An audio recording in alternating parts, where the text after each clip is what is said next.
agora, e assim, se prepara, porque você já passou duas dificuldades grandes, que foi escolher qual das salas você ia.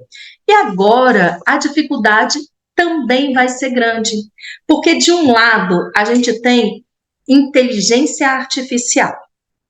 É chat GPT, enfim, o que existe entre a teoria e essa parte midiática e o que de fato é real, né? Então, essa é a discussão que vai estar acontecendo nessa sala. Lá nós teremos, fazendo o papel da mediação, fazendo toda a mediação dessa conversa, a doutora Lígia Mafra. Coordenando essa sala, nós temos uma dobradinha incrível, que é o doutor Lécio Machado e o doutor Jorge Fagundes. E do outro lado do oceano, a doutora Jamila, que eu não me atrevo a pronunciar o sobrenome dela. Vou deixar que ela mesma pronuncie para vocês, porque, gente, eu não posso fazer isso com a nossa conferencista. Então, doutora Jamila, me perdoa, eu não sei pronunciar o seu sobrenome, tá? Então, nessa sala, nós temos essa discussão. Ah, tá. Temos outra sala pegando fogo também? Teremos. Famílias multidimensionais. Que é isso? Qual a constituição dessa família agora? Quais as consequências disso? Gente, olha, pode saber. Também vai ser bombástico. E aí nós temos ali, fazendo essa mediação, doutora Creuzeni Frisso. E para essa discussão, coordenando o GT, doutora Tatiana Mareto. E lá, logo ali do outro lado do oceano, temos quem? Doutora Séfora. A doutora Séfora já é uma conhecida nossa e, assim, tem arrastado também o público, porque fala com uma clareza e uma aceleração de 200%. Então, gente, olha, vamos lá, você vai escolher salas abertas em 4, 3, 2, 1. Vamos escolher, gente. De um lado nós temos Direito e Tecnologia, e a outra sala é a de Direito de Família. Então, você vai escolhendo. Caso você não consiga se direcionar, só colocar no chat que a gente leva você até a sala que você deseja participar. Ok? Vamos lá. Perdão, na tecnologia, tá? Ok.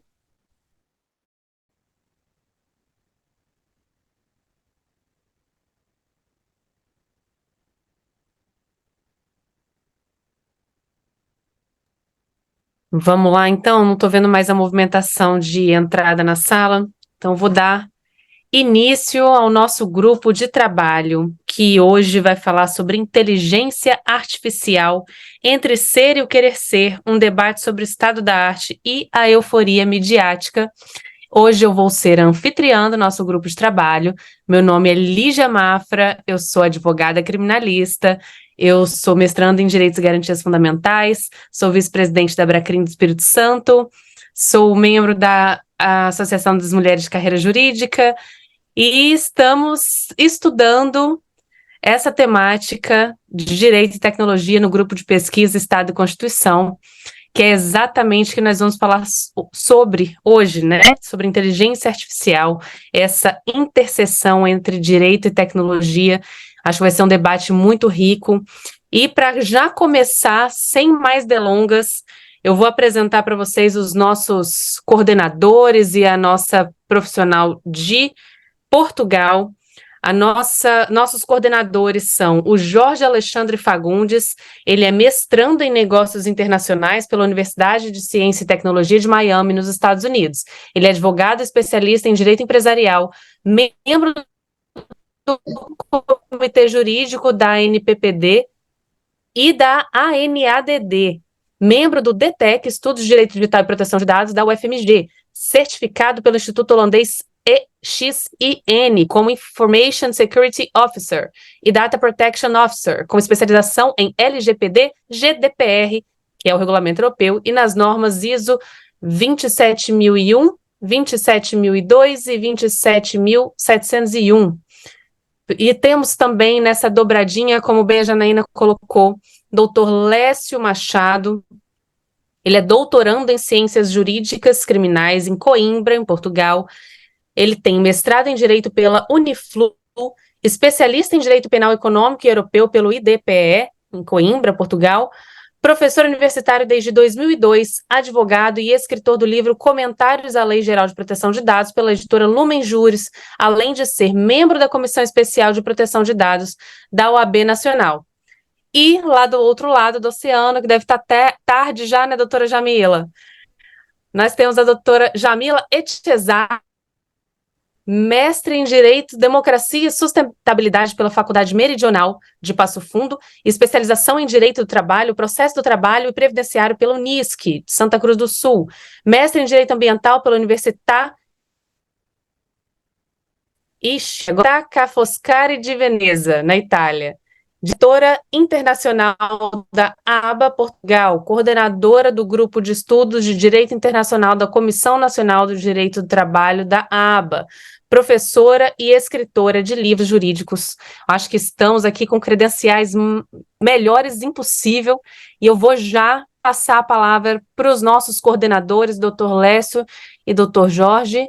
Por favor, fiquem à vontade.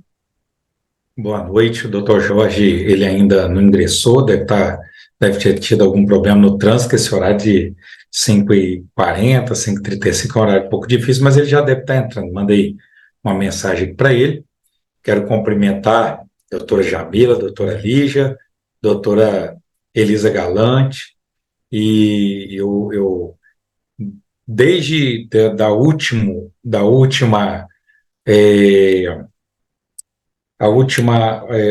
formação, né, onde a doutora Elisa concorreu entre as mulheres, quase assumiu um posto aqui no Tribunal de Justiça do Estado do Espírito Santo. Eu a conheci pessoalmente, já conheci de ouvir falar, e eu respeito muito, gosto muito dela, pessoa, e eu fico muito feliz em tê-la aqui em nosso grupo. Também agradecer a Lígia Mafra aí pelas orientações. Hoje ela foi assim uma luz, um caminho para nós aqui, para nós acertarmos toda o nosso grupo. E agradecer a doutora Jamila também por participar aqui do nosso grupo, estar conosco hoje. Não a conhecia, né? Então eu fico muito feliz em conhecê-la. Bom, rapidamente, quando a Janaína Dardengue e a Flávia Nunes solicitaram que a gente criasse um grupo para trabalhar com essa temática de inteligência artificial, direito e tecnologia, eu usei dos meus dois conselheiros, um mau e um bom que tem aqui, né? Igual aquele desenho do Pica-Pau. Um conselheiro bom fica ouvindo essas coisas maravilhosas que falam sobre inteligência artificial, esse monte de exemplos que aparecem por aí, e histórias que são contadas, e fala, poxa, a inteligência artificial é isso tudo, tá tudo de bom. E o meu anjinho do lado de cá, que é o anjo mau, fala assim, não, ó, tem muita fumaça e pouco fogo. Então, eu sempre trabalho com essas duas visões. Então, por isso que eu, em conversa com o Jorge, propomos aí o estado da arte da inteligência artificial em Portugal e no Brasil, explorando conceitos e exemplos de espécies de inteligência artificial. Por que o estado da arte? Isso é um termo muito comum lá em Portugal, onde eu faço meus estudos, né? Tudo que se discute lá, se discute muito qual é o estado da arte que essa coisa está. Então, qual é o estado da arte que a inteligência artificial está? Eu queria pedir à colega Lígia que me indicasse aí, tá? O meu tempo aí, eu não vou me alongar muito aqui, mas eu quero só deixar isso bem esclarecido para que a nossa discussão possa ascender, né? Então, o que seria esse estado da arte? É como, efetivamente, de verdade, depois de toda essa euforia midiática, o que realmente sobra, né? E a gente consegue observar muito isso quando nós olhamos para a história. Nossa história mundial, muitas pessoas talvez não conheçam, mas a história da inteligência artificial no direito No mundo, não no direito, no mundo, nós já estamos hoje na quinta onda de inteligência artificial. A primeira onda de inteligência sobre esse tema, inteligência artificial, investimento e tudo, começou ainda em 1956, que era inteligência artificial simbólica. Então, naquela época também se falava muito, se fazia pouco, pouco se tinha, né? O avanço nessa área era na época da tecnologia espacial, né? E alguma coisa se fez, mas muito se falou e pouco se fez. Depois nós tivemos uma segunda onda de inteligência artificial baseada em conhecimento, que aí já foi em 1980, né? Então também muito se falou, muito dinheiro se gastou, muito se prometeu e pouco se cumpriu, né? Em seguida nós tivemos a terceira onda, que foi a onda baseada em aprendizado. Aí já foi 4 anos depois, aí, em 86, nós tivemos mais uma onda de grande investimento, investimentos maciços, e com isso culminou numa onda de inteligência artificial estatística em 95. De 95 a 2010, nós tivemos a quarta onda de inteligência artificial. Muito se investiu, muito se gastou também, e pouco se entregou. E agora nós estamos vivendo uma quinta onda, a onda de inteligência artificial baseada em dados de capacidade computacional, né? Então, e aprendizado profundo. Por isso que se fala, e essa onda começou em 2010, tá? Essa onda é bem interessante, porque ela tem se firmado, é a onda que já, aí estamos em 2023, é uma onda de 10 anos, né, baseadas em muita construção de artigos, muita construção documental, muita construção de algoritmos para atividades específicas, e pouco se fala, né, e pouco em algoritmos que pudessem realmente executar aquilo tudo que a inteligência artificial se compromete a fazer. A verdade é que nos laboratórios se promete muito mais do que, continua se prometendo muito mais do que cumprindo. Essa última onda, quinta onda, realmente ela é uma onda interessante, porque ela talvez seja a onda mais multidisciplinar que nós tenhamos. A gente pode comprovar pelos currículos que nós temos aqui, né? Cada um de nós é de uma área do direito, e dentro dessa área do direito se interessou pelo tema inteligência artificial, né? Então, hoje, e para finalizar aqui a minha exposição inicial, para depois, se alguém quiser perguntar sobre, e hoje, qual que é o estado da arte, né, da inteligência artificial?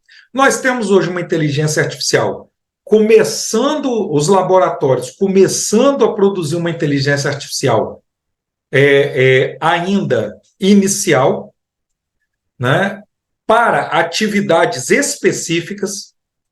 A inteligência artificial hoje pouco pode influenciar no nosso mercado de trabalho. Por quê? Porque ela ainda é muito cara, ela ainda é muito custosa, né? Mas a gente crê que a gente pode fazer, Yuval Harari, né, e outros grandes futurólogos que nós temos, que são pessoas extremamente respeitadas, e eu aponto ele porque eu acho que ele realmente é um cara extremamente ponderado nessas questões de sociedade e tecnologia, né, de falar sobre isso. Então, de fato, agora, o que ocorre? Nós temos uma coisa que nunca teve nas outras ondas, que foi um crescimento exponencial da tecnologia, como não havia antes.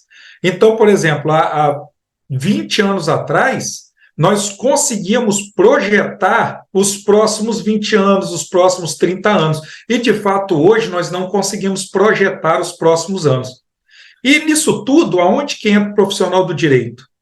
Bom, nós somos profissionais que nos metemos em todas as áreas, nós estamos em todas as áreas. A minha esposa, ela trabalha para uma empresa que trabalha com geotecnia, que é algo muito falado hoje, desde a queda da barragem aqui em Mariana. Então, lá no curso de geotecnia, que os caras são da engenharia tal e tal, tem advogado, tem estudante de direito metendo bedelho. Então, nós somos desse jeito. Então, os advogados hoje estão preocupados com isso. Mas qual que é a verdadeira preocupação que nós devemos ter sobre essa inteligência artificial estado da arte? Talvez o nosso papel é realmente dizer para a sociedade, né, quais os caminhos éticos e aonde nós queremos que a inteligência artificial deva estar ou não. Eu acho que o nosso papel é esse. Onde que ela deve estar? Em que momentos que nós queremos que ela assuma papel fundamental dentro do desenvolvimento do direito, do desenvolvimento da possibilidade da manifestação de decisões automatizadas? Então, a pergunta é: qual é o papel do profissional de direito nessa área de tecnologia? Eu acho que é pensar aonde que representar a sociedade no sentido de dizer até onde essa inteligência artificial pode ir, né? Porque ela vai, a gente querendo ou não, ela vai, mas aonde ela pode ser aplicada ou não? Eu acho que esse seria o grande ponto. Então, essa é a minha reflexão inicial. Eu quero ouvir os colegas sobre os pontos também que eles vão trazer, mas essa seria a minha reflexão. Agradeço a todos que me ouviram e eu estou ansioso também para ouvi-los a partir de agora. Doutor Lécio, muito obrigada. Acho que tem algumas inquietações muito interessantes. Já fiz algumas anotações para a gente começar a conversar depois das falas. Acho que vai ser um momento muito interessante. Vejo que o doutor Jorge já está na sala como nosso co-coordenador, né? São dois aqui no nosso GT, riquíssimo. Eu vou então, já apresentei o senhor, viu, doutor Jorge? Já fiz as apresentações, as credenciais, a formação, um belíssimo currículo, e vou passar então a palavra para falar agora, por favor. Olá, boa noite, doutora Lígia, ao meu parceiro aí de longa data e colega de todas as horas, e meu primo também, né, Lécio Machado, aos colegas aí presentes também, satisfação falar com todos vocês, trazer, né, esse tema tão relevante hoje, principalmente nessa questão do direito, né, com a tecnologia e em especial com o uso da inteligência artificial. Até justifico aqui, peço desculpas pelo meu atraso, é porque eu estava em um cliente, agora uma empresa de transporte público, por sinal, e a gente discutia lá as questões relacionadas ao GPS do ônibus. Interessante que me perguntaram, o GPS é um dado pessoal? Fizeram, porque a gente está fazendo o mapeamento, né, de todas essas informações, e eu disse, óbvio, nós temos uma geolocalização. Apesar da gente ter uma troca de motoristas nas questões dos nossos turnos, nós temos um dado pessoal temporário. Olha que novidade interessante, Lécio, hoje que nós descobrimos que nós temos um dado pessoal temporário. Porque naquele momento, identifica-se o motorista, identifica-se ali quem ele é, tem algumas informações, de um sistema de inteligência artificial que faz todo esse trabalho e faz toda a conexão entre todas essas pontes. Então, eu achei isso bem interessante. Falei, gente, temos um congresso importantíssimo que já está acontecendo. Vou ter a honra de poder conversar um pouco com as pessoas. Eu preciso vou levar essa informação. Então, eu achei isso bem interessante também, né, dentro desse aspecto, trazê-los para vocês, porque nós temos aí uma conectividade da inteligência artificial com o setor privado. Quando eu disse empresa de transporte público, nós estamos falando de uma parceria público-privada, então nós temos aqui uma mistura de responsabilidades, porque as nossas legislações de privacidade e proteção de dados, em especial o Brasil agora, que vem, né, discorrendo sobre isso desde 2018 com o advento da LGPD, nós vamos ter ali responsabilidades distintas entre dados pessoais tratados pelo setor privado e tratados pelo setor público. Neste caso, nós temos aí, na verdade, a junção disso, porque são pessoas, uma empresa do setor privado, mas que precisa fazer tratamento do dado do setor público, na utilização de uma inteligência artificial dentro de um GPS, e a gente que é do direito, inserido nessas questões de segurança da informação, direito digital, inteligência artificial, a gente é provocado a todo momento e todos os dias com tanta novidade, com tanta coisa que vem acontecendo. Então, dentro desse aspecto, eu acho assim, pegando o gancho da fala final, até do que o Lécio falou, a questão da ética, não só para quem é profissional do direito, mas como um todo, isso é preciso. Eu acho que hoje nós, profissionais de direito, não só vamos ter que absorver essa questão e ter esse entendimento de como eu vou fazer o tratamento de forma correta, ética, certa, como se espera, diante de tanta novidade, né, diante dessa questão, como, né, o título do nosso grupo de trabalho vem trazendo, né, as questões midiáticas em cima disso. Nós temos pontos aí de inteligência artificiais que têm se destacado por isso, por alcançar um grupo gigantesco da nossa sociedade, em especial aí, todos nós sabemos, ChatGPT. Nós podemos falar até de outras inteligências artificiais que fazem vídeos, como o próprio Sintesia. Então, a gente vai ter toda essa mistura, tudo isso chegando. E nós, que estamos inseridos de uma forma bem dinâmica, bem concreta, fazendo a execução dessas atividades, não se trata tão somente das questões do direito em si, mas também de como nós vamos conduzir isso para uma parcela da sociedade a qual nós fazemos parte. Hoje eu estava diante lá de pessoas de vários segmentos dentro do setor empresarial, mas de vários segmentos, de várias áreas, de várias camadas da sociedade, mas usufruindo do mesmo objeto, do mesmo produto da inteligência artificial, todos eles, sem distinção, desde o profissional chefe do setor ao estagiário. E aí as questões são levantadas.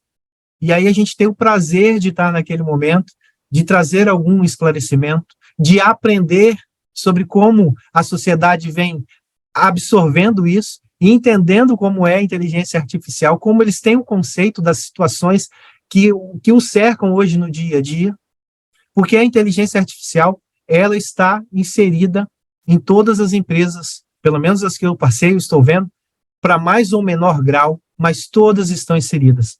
Então, eu acredito muito, doutora Lígia, doutor Lécio, colegas presentes, que nós temos não só a responsabilidade de fazer uma aplicação correta sobre como nós aqui, profissionais, vamos lidar com a inteligência artificial no nosso dia a dia, não só no nosso escritório, mas para a vida toda, como eu acredito que, como profissionais que somos, como carregamos essa bandeira que temos da advocacia, dessa questão social ao qual a gente precisa aplicar, nós também precisamos estar ali presentes para ajudar as pessoas a entender o que é inteligência artificial, como que ela pode utilizar isso no seu dia a dia, esclarecer essas questões aos quais envolve direitos fundamentais, como direito à privacidade, como direito à proteção dos dados pessoais, como eu posso aplicar isso de forma correta, da melhor maneira possível, respeitando sempre os direitos que todas as outras pessoas possuem. Então, ali hoje, o exemplo que eu trago para vocês, de uma inteligência artificial, de um programa riquíssimo de informações, de absorção de ideias, um tratamento, né, específico aí de um GPS temporário, um dado temporário, mas que diz respeito a um colega de trabalho. Então, o colega de trabalho estava olhando, né, para uma plataforma, para uma ferramenta imbuída de inteligência artificial, mas que estava analisando informações de um próprio colega de trabalho. E aí a pergunta, aí alguém até comentou, nossa, é interessante a gente saber dessa responsabilidade que nós temos, porque quando eu estiver do outro lado, eu quero que a pessoa trate as minhas informações, e eu quero que ela use as ferramentas de inteligência artificial também, de uma forma que ela lembre de mim, né? Estou só divagando aqui, mas foi dentro daquilo que as pessoas levantaram. Elas se preocuparam com o seguinte, nossa, eu preciso fazer isso de uma forma justa, porque quando eu estiver do outro lado, eu estiver sendo monitorado por essa inteligência artificial, eu quero que o meu colega a utilize de forma correta e ele também possa respeitar a minha privacidade, os meus direitos fundamentais, e isso eu achei sensacional. Eu acho que o ponto forte é esse, né? Seguindo a mesma linha daquilo que eu imagino sobre a inteligência artificial, e eu estou tendo experiências práticas, colegas, todos os dias, dessa responsabilidade. Não vou dizer nem social, não vou dizer nem moral, não vou dizer nem ética, mas essa responsabilidade como operadores do direito, que versam sobre direito, tecnologia, segurança da informação, proteção dos direitos fundamentais, como a gente trabalha com isso no nosso dia a dia, aplicando isso no nosso trabalho, a gente tem uma obrigação profissional, sabe, de ajudar isso ser suplantado dentro daquilo que a gente entende hoje como inteligência artificial. Não é só uma ferramenta que está lá, que nós vamos utilizá-la, que nós vamos pegá-la e usufruir como um verdadeiro acessório. Como nós debatemos, né, doutora Lídia, na live, né, a gente usa isso como uma ferramenta acessória. Mas olha o que a gente começa a vislumbrar a partir de agora, da experiência que eu vivi hoje com os colegas. Não é só como nós utilizamos, mas como nós podemos contribuir para que as pessoas também possam utilizar essa ferramenta que eu, na minha opinião, sou suspeito para falar, vocês sabem, mas que eu considero uma excelente ferramenta, se utilizada da melhor maneira possível. Tá? Então, eu devolvo para a doutora Lígia a fala, tá? Para a gente dar seguimento, e eu achei assim, sensacional, precisava trazer esse momento para dividir aqui com os nossos colegas nessa noite aí de congresso. Doutora? Muito obrigada, Jorge. Prazer te ouvir mais uma vez, né? Relembrando o nosso momento do nosso esquenta, né? Do congresso na live. Foi muito rico, conversamos sobre muitas coisas. E agora eu vou chamar a nossa querida Jamila Echezar. O nome é difícil. Doutora Jamila, a palavra é sua, por favor. Boa noite a todos os colegas. Uma grande honra estar aqui. Gostaria de agradecer a todos vocês, principalmente as organizadoras do evento, a doutora Janaína, que fez o convite.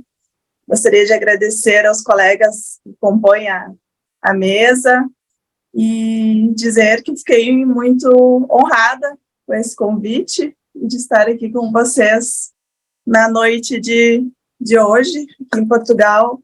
Já são 10 horas da noite, né? Temos o nosso fuso horário. Eu sou gaúcha, vocês vão perceber pelo meu sotaque carregado.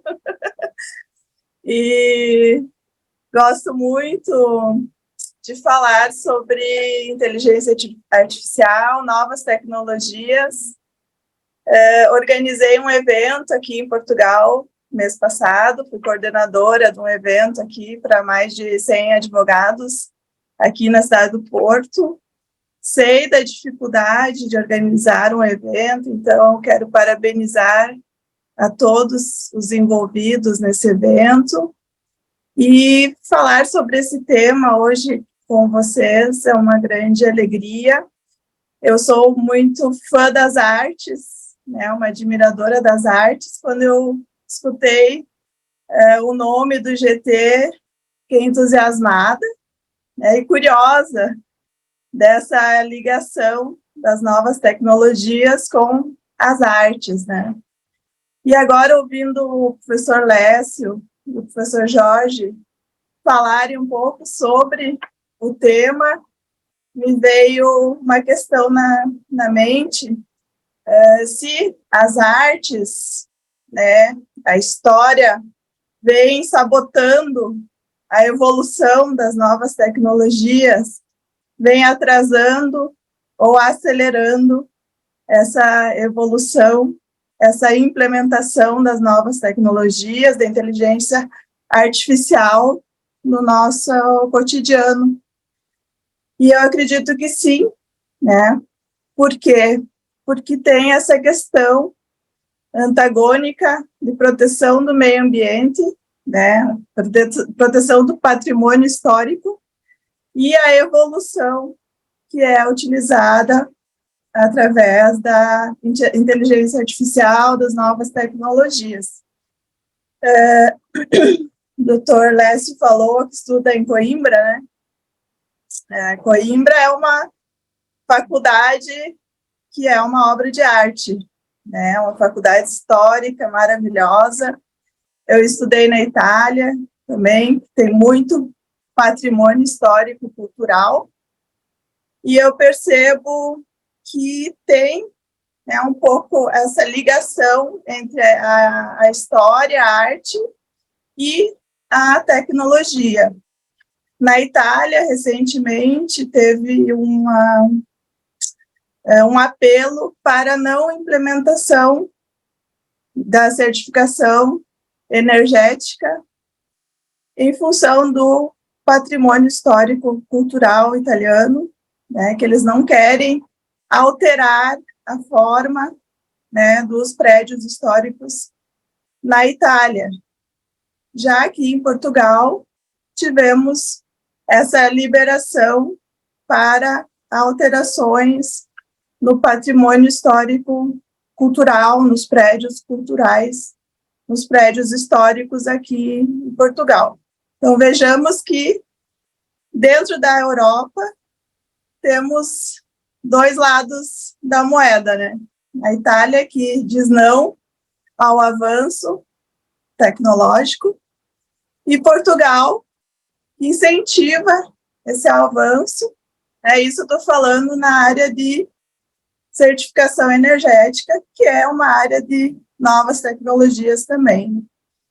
Então, apesar de estarmos num campo tão pequeno, né, aqui na Europa, porque Portugal tem 5% do tamanho do Brasil, né, mas mesmo assim é diferente, a gente vê essa diferença ocorrendo de forma muito grave, sim, muito forte com relação a essa tomada de decisão, né.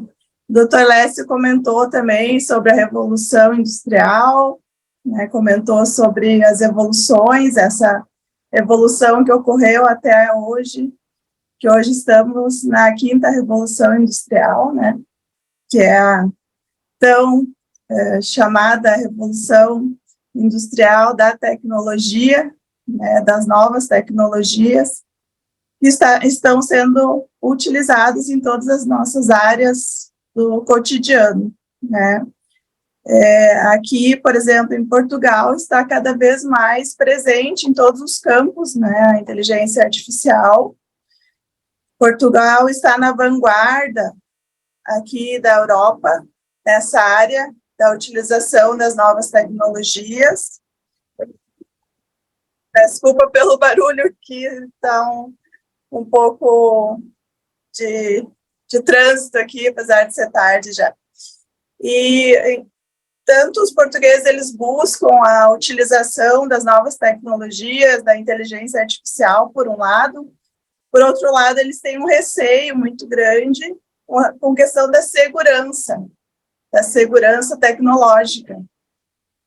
O povo português, ele tem esse receio de abrir muito para as novas tecnologias e ser surpreendido com problemas de segurança na tecnologia. Então, isso é uma questão que a gente pode pensar aqui e conversar sobre a segurança informática.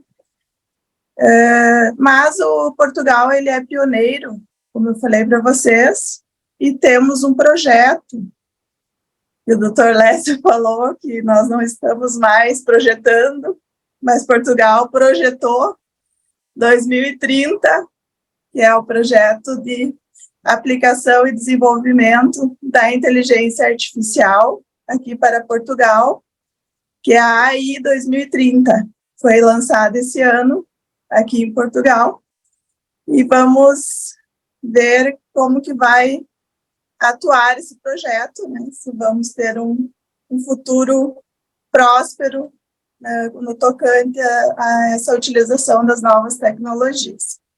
Eu tenho mais aqui para falar para vocês, mas vamos deixar para os debates falar sobre a inteligência artificial no judiciário, né? Devolvo a palavra à doutora Lígia. Obrigada, Jamila, prazer te ouvir, obrigada pelas suas contribuições. E eu vou começar, então, a nossa pequena, vai ter que ser rápida, né, por causa do horário, mas a nossa pequena sessão de debates aqui. Eu fiz algumas colocações ao longo das falas de vocês, algumas provocações, para a gente conversar mesmo, trocar ideia, né? E eu vou colocá-las e vocês fiquem à vontade, Lécio, Jorge, Jamila, para responderem a todas ou só a uma, mas na fala do Lécio e do Jorge, foram duas coisas que me intrigam. Eu não tenho resposta correta para isso também, não, mas são as coisas que eu acho que a gente precisa debater aqui. Acho que um ambiente acadêmico é exatamente o ambiente, né, para a gente debater determinadas questões.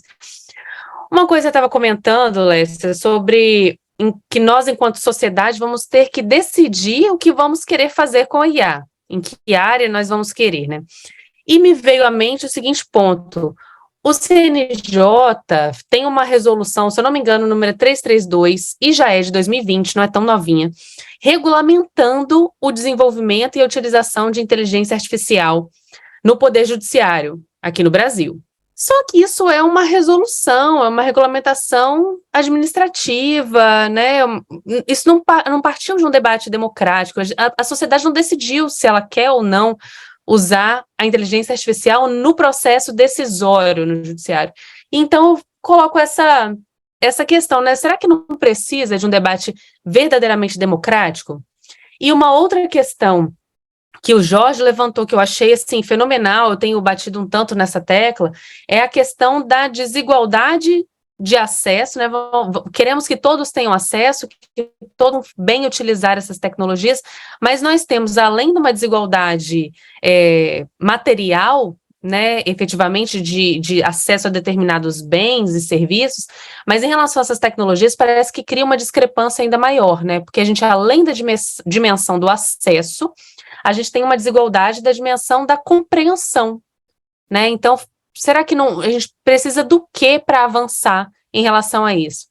E já que aí a terceira provocação que eu vou fazer, já que a Jamila trouxe a questão da arte, eu vou perguntar exatamente o seguinte: e os direitos autorais e a inteligência artificial, né? Como fica? Existe uma celeuma sobre isso, né?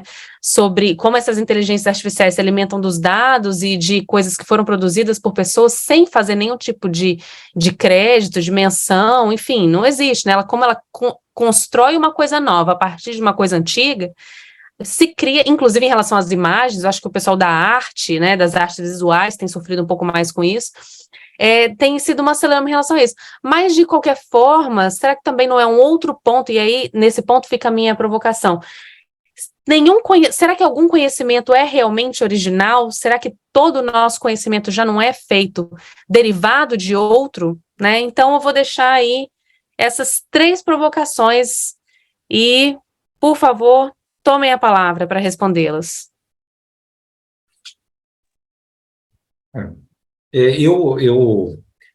Eu quero só abordar uma dessas provocações para deixar mais livre para os outros rapidamente, exatamente essa questão da utilização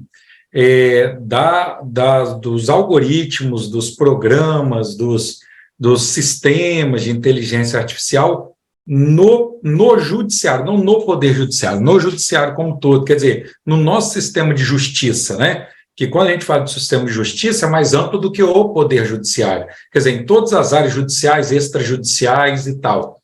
Né? De fato, eu acho que esse que é o grande, que é a grande discussão.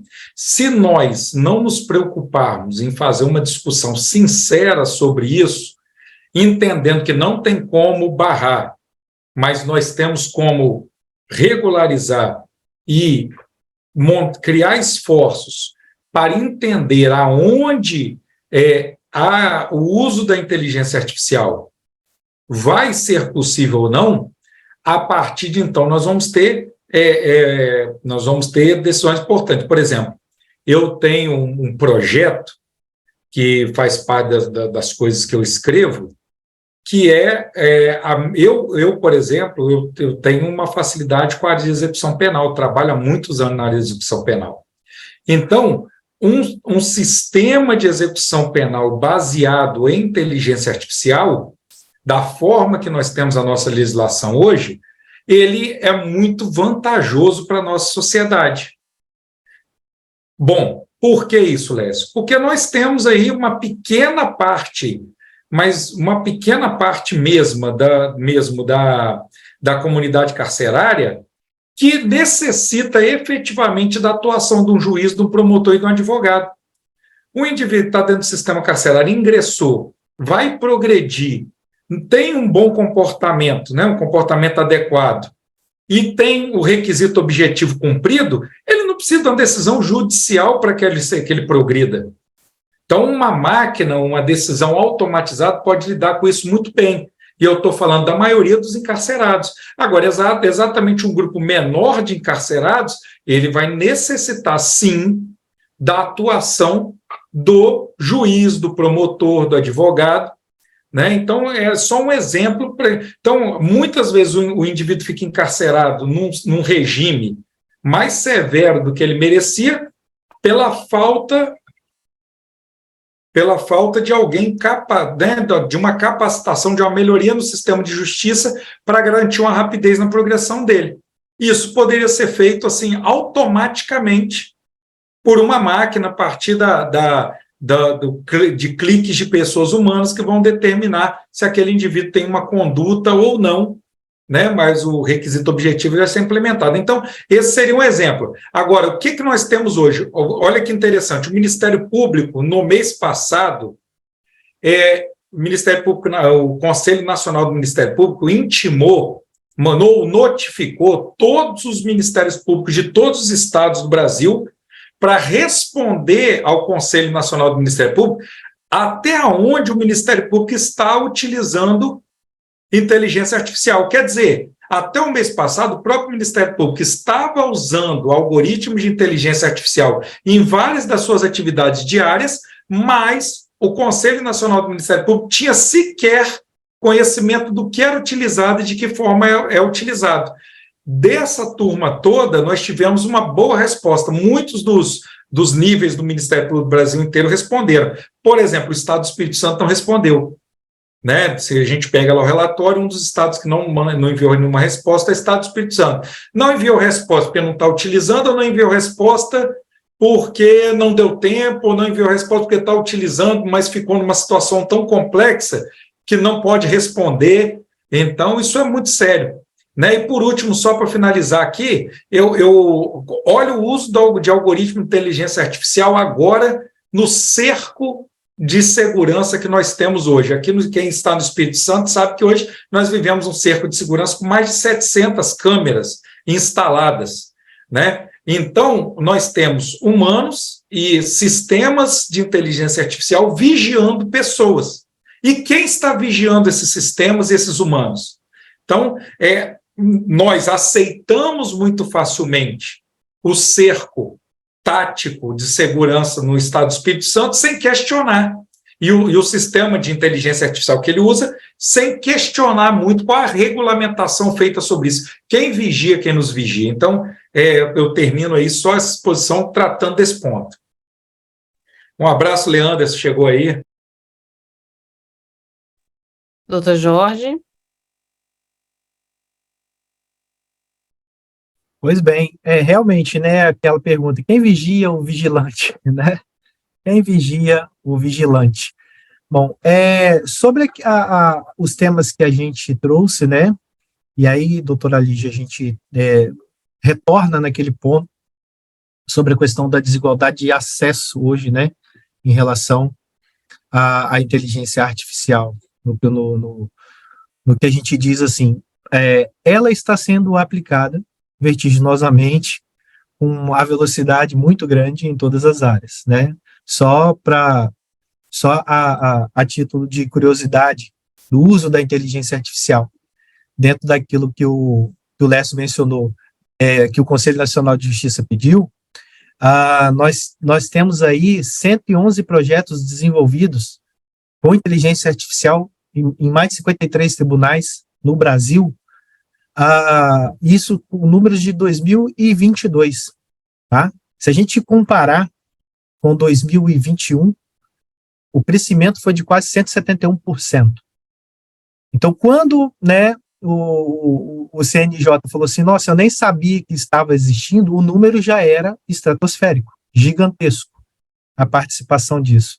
E isso sempre me faz lembrar do Coded Bias, que aconteceu nos Estados Unidos, que nós até mencionamos na live, que era um reconhecimento facial realizado pelo Tribunal Americano, e foi descoberto dentro do MIT que ele tinha um viés preconceituoso e precisou ali, né, ser parado para poder depois ser revisado. Então, quem já conhece, daí dos colegas, já sabe, é um excelente documentário, mas fica aí a provocação para que possamos, aí quem não viu, veja o Coded Bias, que é um reconhecimento, foi usado aí no sistema judiciário americano de reconhecimento facial, e ele, com um viés ali preconceituoso, acabou precisando ser suspenso e foi descoberto por uma universidade depois que ele já estava sendo aplicado, e ali foi descoberto várias falhas dele nesse sentido.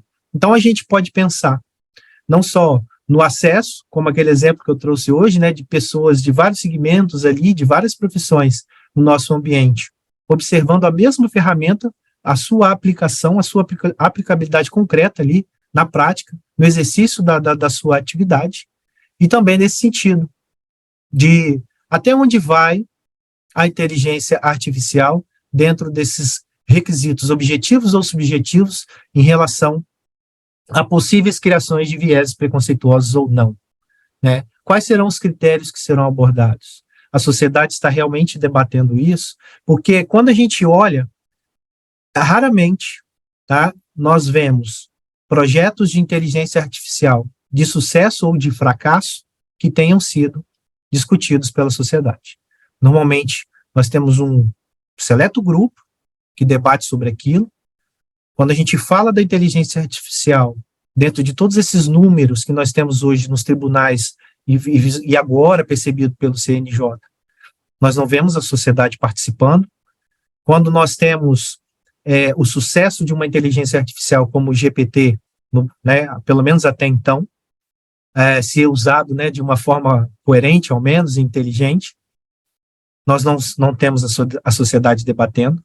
Quando há um fracasso, nós não temos a sociedade debatendo. Infelizmente, nós só temos a sociedade depois lamentando ou reclamando ou criticando algo que já aconteceu, como o caso do Coded Bias.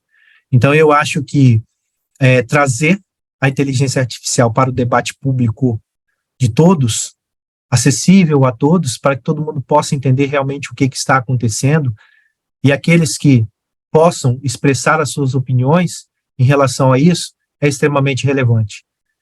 É essencial, meus amigos, porque não há volta para a inteligência artificial. Nós chegamos a um ponto de que ela não vai regredir. Ela está no nosso dia a dia, aplicada em tudo. Eu falo isso para vocês, e aqui faço uma confissão explícita. Todo o nosso escritório trabalha com diversas inteligências artificiais porque elas economizam e muito o nosso tempo para as questões operacionais. É óbvio que a discussão sobre os aspectos jurídicos relevantes, você vai fazer com os colegas, com os outros advogados, você vai fazer ali o melhor levantamento possível, a melhor análise possível, mas nós sabemos que, em regra, 80% de um serviço, ele funciona no operacional e a inteligência artificial tem suprido isso, nós sabemos. Só que há um uso, por muitas das vezes, irregular. Só que, com este avanço, né, Lécio, Lídia, Jamila e colegas, com esse avanço persistente, irreversível, né, e contínuo da inteligência artificial, nós precisamos debatê-la, nós precisamos levá-la a todos. Porque todas as pessoas estão utilizando. Eu vi isso hoje com os meus próprios olhos, não estou contando, né, não é uma teoria, eu vi isso na prática, de ver pessoas diferentes, de setores de uma empresa, de setores diferentes, de posições de gestão ou não, de influência maior ou menor dentro ali do seu espectro empresarial, mas todas vendo, utilizando e opinando sobre a mesma ferramenta, dentro de uma sala de 14 metros quadrados. E aquilo me chamou a atenção. E é isso que tem acontecido. Como não tem como controlar o seu, digamos, crescimento, a sua evolução, a sua, digamos, permanência, né, cada vez mais dentro da nossa sociedade, do nosso dia a dia, do trabalho, vida pessoal. Tenho certeza que todo mundo aqui usa inteligência artificial, em algum sentido, alguma coisa, seja no trabalho, seja no pessoal, alguém tem um contato, e isso tem se tornado muito grande. Então, fica as minhas considerações para este ponto, tá, doutora Lígia, em relação a esse acesso. Obrigada. Vou pedir para a doutora Jamila fazer as considerações dela bem rapidinho, que a gente já está estourando o tempo. Doutora Jamila, a palavra é sua. Excelentes colocações, colegas, doutor Lécio. Gostaria de agradecer também ao doutor Jorge pelas suas considerações, a doutora Flaviana pelo convite de estar aqui hoje, muito obrigada. Com relação ao processo eletrônico, o doutor Lécio puxou a brasa para o assado dele, eu vou puxar para o meu. Eu atuo na área trabalhista, 16 anos, então no período da pandemia foi muito importante o processo judicial eletrônico para a advocacia trabalhista, né, que salvou muito. Nós conseguimos continuar trabalhando graças ao processo judicial eletrônico. No Brasil, 99% dos processos da Justiça do Trabalho já estão eletrônicos. Agora, já não sei se são 100%, né? Mas na época da pandemia, 99%. Então, continuou tudo normal, atuando, né, os processos, os advogados, e por isso, após a pandemia, deu continuidade às audiências telepresenciais, perícias telepresenciais, e o processo judicial eletrônico, e em função disso eu posso advogar aqui em Portugal e no Brasil, em função de o processo judicial eletrônico ser tão eficaz, efetivo, né? E aqui em Portugal temos uma plataforma única da Justiça, que é acessada através da justiça.gov.pt, que é ali consulta os processos de primeiro grau e tribunais superiores. E também temos a plataforma aqui, Sítios, que é uma plataforma utilizada em Portugal, né, para os processos judiciais, para a distribuição dos processos e consulta, tanto das partes, dos advogados, como dos magistrados. Porém, até o final desse ano, vai entrar uma outra plataforma específica para os magistrados, que é a plataforma chamada Magistratus. Então, vai ter as sítios, os advogados e magistratos para os juízes acessarem os processos. Então, basicamente, essa colocação que eu gostaria de falar para vocês com relação aos processos eletrônicos. Gente, então, muito obrigada, doutora Jamila. Então, a gente vai encerrando o nosso grupo de trabalho agora. Agradeço muito a presença de todos. Estou vendo aqui a carinha da Elisa, do Sapavini, do Leanderson, do Fernando, da Flaviana. Gente, foi um prazer estar aqui com vocês no nosso grupo de trabalho. Tivemos muitas colocações interessantes. Acho que é um arranhar a superfície, né? São provocações iniciais para quem tiver interesse buscar mais sobre esse tema, que é o tema do momento, né? Então, agradeço muito. Queria abrir apenas para os nossos palestrantes se despedirem, para a gente poder voltar lá para a sala principal. Abraço. Um abraço rapidamente aqui. Eu só quero agradecer aos ouvintes e informar que amanhã, às 19 horas, aqui nós teremos a apresentação de 2 trabalhos que foram aprovados para apresentação, e nós vamos estar escutando a apresentação dos dois palestrantes que vão estar apresentando seus trabalhos. Então, todos estão convidados para isso, tá? Muito obrigado. Agradeço aí a todos, tá, doutora Lígia, os colegas Jamila, Lécio, todo mundo que está participando. Obrigado aí pela participação de vocês, pelo carinho, né? E a gente, amanhã, né, mais uma vez, no nosso grupo de trabalho, na apresentação desses trabalhos aí dos nossos colegas, e estamos à disposição, né, para aquelas pessoas que gostam dessa temática, aí tem os nossos contatos, fiquem à vontade para a gente poder estar trocando informação e conhecimento. Obrigado. Eu gostaria de parabenizar mais uma vez a organização, a doutora Lígia pela condução desse GT, muito bem conduzido, muito obrigada. Aos colegas que estão nos assistindo, que eu venho já há alguns dias acompanhando, o doutor Sapavini está sempre presente, o doutor Fernando, Leanderson, sempre ali apoiando, muito obrigada, o apoio de vocês é fundamental para o sucesso desse evento, do nosso GT, muito obrigada. E aos colegas, Lécio, Jorge, contem comigo aqui em Portugal para o que precisarem, estou à disposição de vocês. Obrigada, doutora Elisa, obrigada a todos.